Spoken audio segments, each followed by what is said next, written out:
What's going on there, everyone? Jim Clark here. I'm an attorney and I represent landlords and active real estate investors. We do the straight up real estate closings, draft and negotiate lease agreements, contracts, and entity formations. You know, all the things real estate attorneys typically do. But we also get involved with the more complex and messy stuff, the tenant evictions, complex real estate litigation, setup and compliant use of self-directed IRA structures, sophisticated asset planning and protection, and partnership and joint venture agreements and disputes. I've been in practice since 2002, and since that time I've seen thousands of deals both in my own investing and for our clients. As an attorney, I've worked with the best in the business and gone toe-to-toe against the best. You know, they say in real estate you're learning something new every day, and that's true.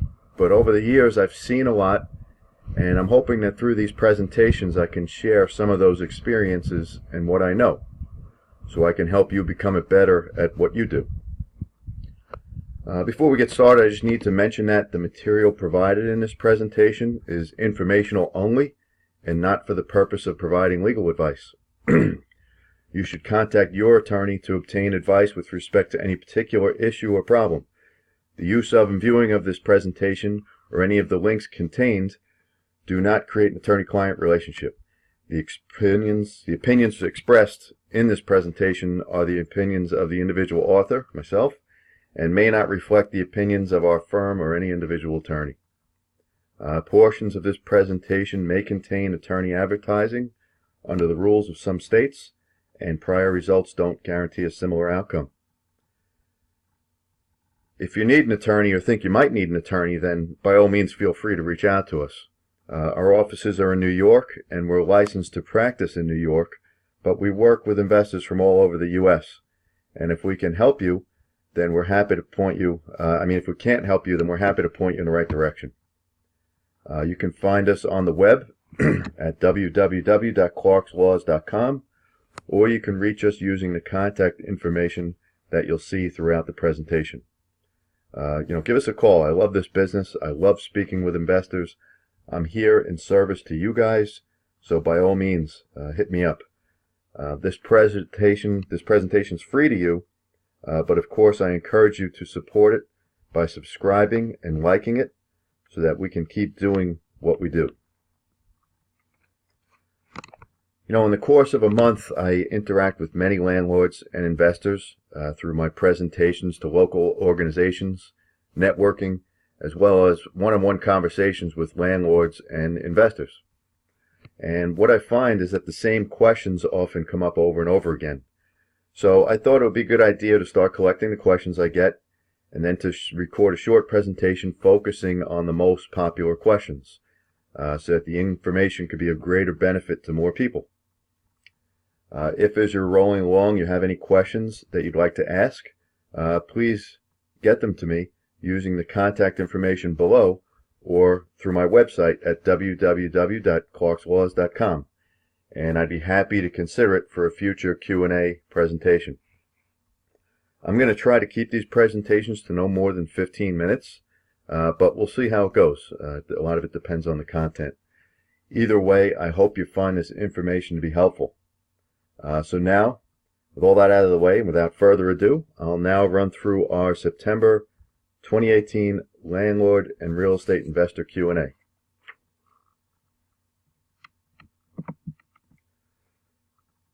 First question, this one came from Michael.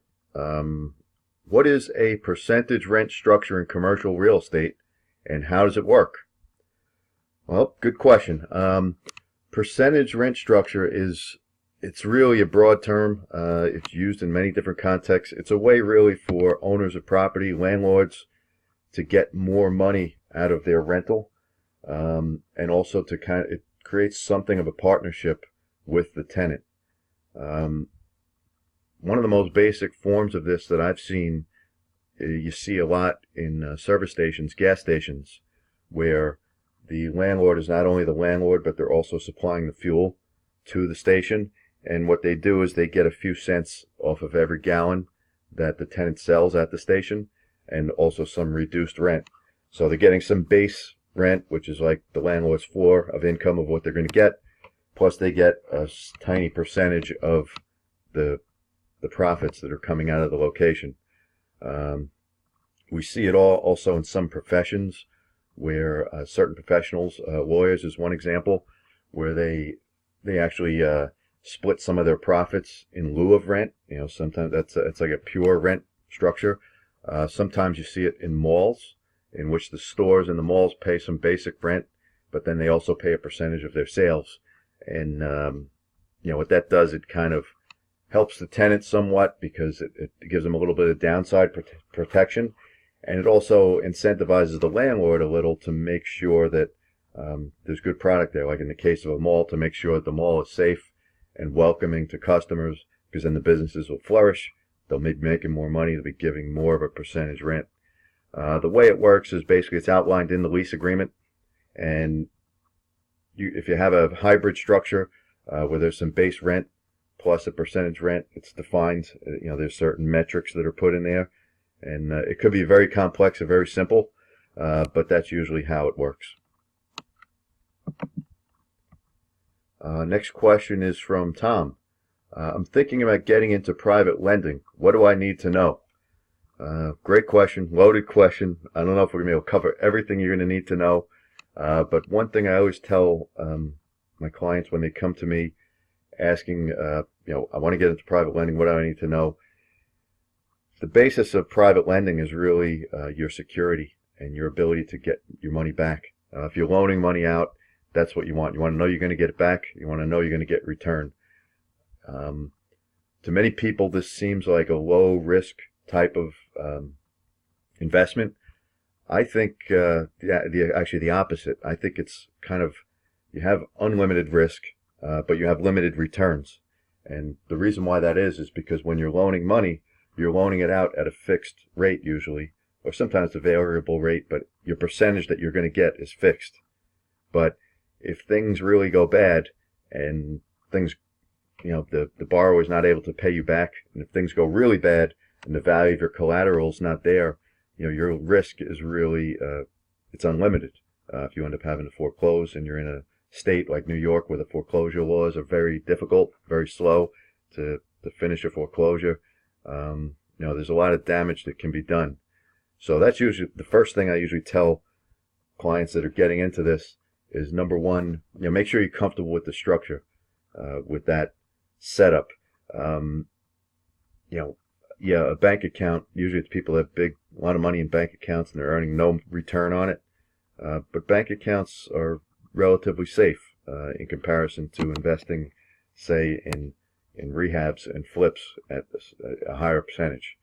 But if you decide, you get comfortable with it, you want to do it, then the next thing is to make sure that you're always aware of the collateral and the value of that collateral.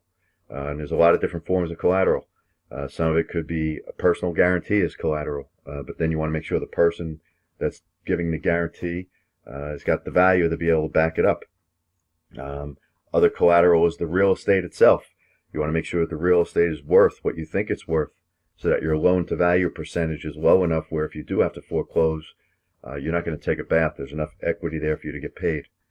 And then you also want to consider the possibility of doing other structures. I've seen plenty of people who wanted to get into lending, but then decided the risks weren't for them and decided instead to do joint venture agreements where their name is on the deed, which makes it easier to enforce the obligations if it goes bad. So there's a lot of things to consider. There's also usury laws which you have to consider to make sure your returns are not too high. There's ways around it. The New York usury laws is a minefield, but it's easily to avoid trouble as long as you're lending in a commercial context. But there's a lot more to it. But that's the basics. Next question's from Steve. What is the statute of limitations on judgments? Meaning, I have a judgment against the tenant that I evicted, a money judgment. How long do I have to enforce a judgment that I've received? Well, in New York State, you have a total of overall 20 years. You have 10 years initially, and then you have to renew it after the 10 years, and you get another 10 years on that. That's once you receive the judgment. So it's a long time, and a lot can happen in a person's life during that time. If they declare bankruptcy and they're able to discharge it during that time, then you're out. If for some reason they come on good financial times and they've forgotten about your judgment and they go to get some credit or buy a house or to sell a house or something like that, it's going to come up, and then you might get paid. So it's a long time in New York, and it's worth getting, but it's also you have to be patient. Next question. I'm buying an REO property, but it's occupied. How is that possible? The bank foreclosed on the prior owner. That question was from Mike. Well, the bank foreclosed on the prior owner. We see this all the time. That gives them the right to, I guess, the deeded right to the house, but there's a separate right, which is the possessory right. And the person in possession of the house, they have it until it's extinguished by way of an eviction. So even if it's the former owner and the bank foreclosed on him, if the former owner refuses to leave the house, then they have to start an eviction proceeding, a summary eviction proceeding, similar to a landlord-tenant action, to get the possession out. A lot of times, the banks that finish the foreclosure, they try not to go through that, and so they'll offer it up to sale with it occupied.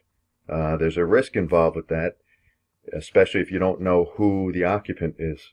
If they're a bona fide tenant, there's different rules involved than if they're the prior owner. And if it is the prior owner, there could be other issues with respect to whether the foreclosure was carried out properly, and it could end up being a title issue. It's definitely possible. If you're thinking about buying an occupied bank-owned property, it's best just to size up the risks first and then work it into your pricing. So if you have a worst-case scenario, you're not going to get a loss. But it's definitely possible, and it happens all the time. And often you're going to find that there's a lot less competition for these properties because many investors want a clean deal, not one that's occupied. But if you could size up the risk, quantify it, then there's an opportunity there. Next question from Carl. Why would a buyer of my vacant land property want to get a single and separate title search before signing the contract? Well, assuming the contract is an as-is contract, meaning they're taking it subject to all zoning regulations and whatnot, a single and separate title search is, what it does is it shows what the ownership of this lot that you're selling, as well as the adjoining lots, are for several years back, to maybe the point where that predates the zoning code, because your lot as it stands right now might be buildable based on current zoning code, but if it was at one point joined with one of the adjoining lots, then it may have been part of an older code in which it might not be buildable. So getting a single and separate title search is a way of determining what version of the zoning code your property is subject to right now.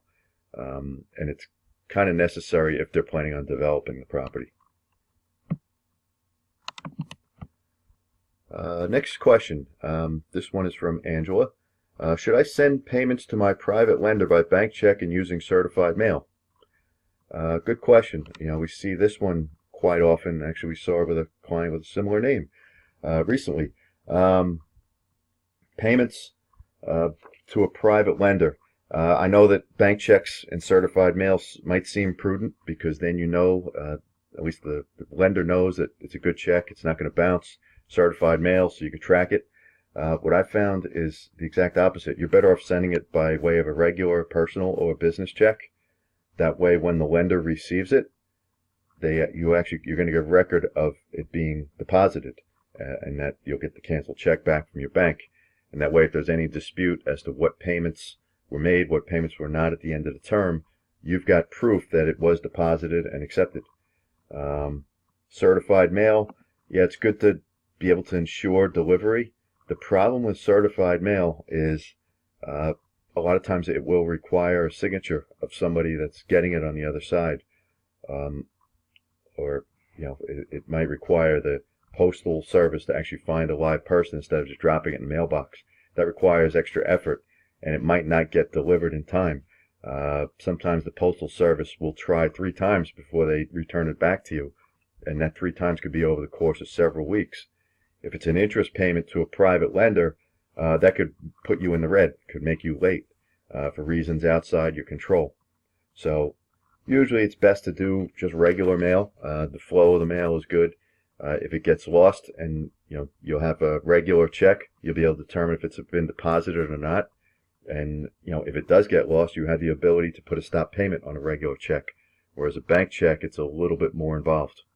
So that's usually what I recommend. So hope that helps. And